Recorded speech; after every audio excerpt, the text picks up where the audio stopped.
godhe maaliif dallante waan hin beekiin natti mufatte riba rafuu anoo cinqame halkaniif guyyaan boqonnaan dhabe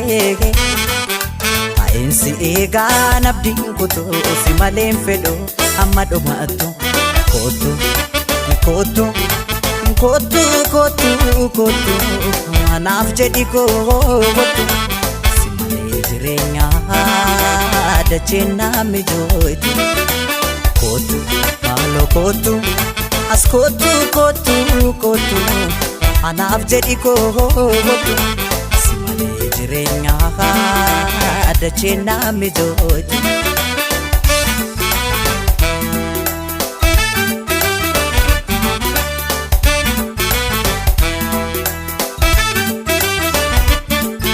Hamaan dubbannee nama beekuutti nati sin beekta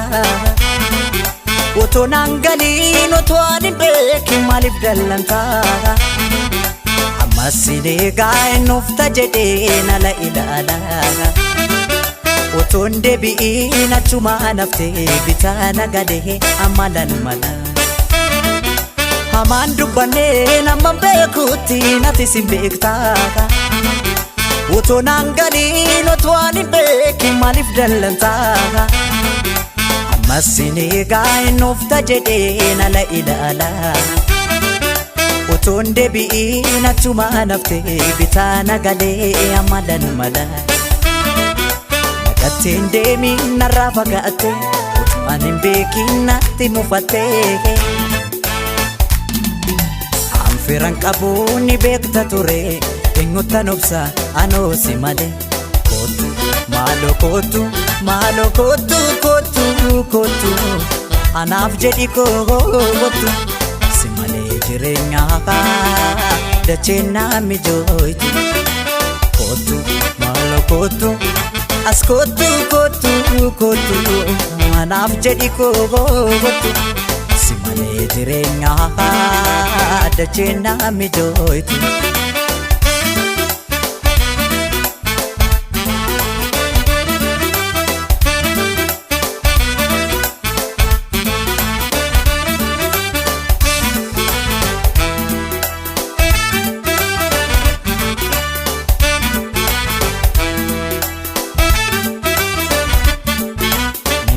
godhe maaliif dallante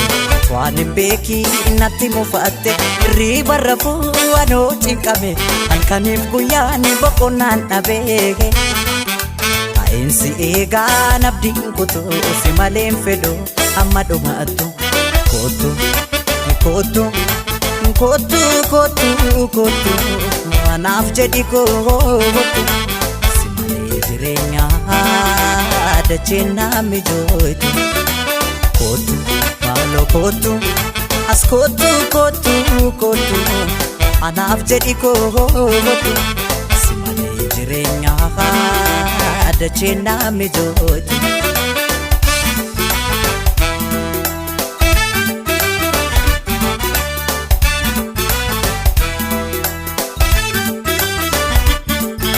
Otoo na beektu ati si dhabee jiru nakkanaan taane Anumaan beeku maan argine deemu kee malee Jaalala dhiibuun bargaarii miti maqaa fuulduru Deemte jedhee nagante jedhee hormatoo deessuun annatti tolu Otoo na beektu ati si dhabee jiru nakkanaan taane